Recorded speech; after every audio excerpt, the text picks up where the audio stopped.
बेलोरा येथील मुख्य चौक ते स्मशानभूमी रोडवरील प्राचीन आसरा माता मंदिराच्या बांधकामाच्या अंतिम टप्प्यात अडथळा निर्माण झाल्यामुळे ग्रामस्थांमध्ये नाराजीचे वातावरण निर्माण झाले आहे.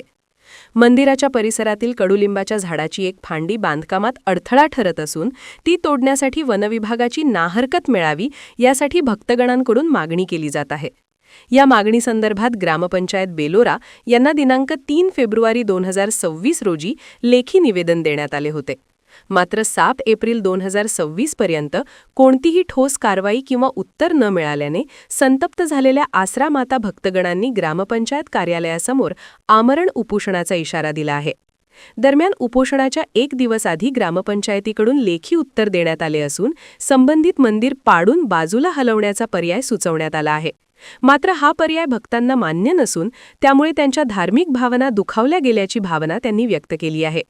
तसेच अडथळा ठरणाऱ्या फांदीमुळे परिसरातील 3-फेज वीज लाईन आणि अंगणवाडीला धोका निर्माण झाल्याचेही ग्रामस्थांनी नमूद केले आहे.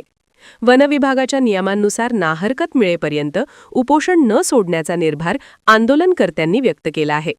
या प्रकरणामुळे बेलोरा परिसरात तणावाचे वातावरण असून प्रशासन काय भूमिका घेते याकडे सर्वांचे लक्ष लागले आहे.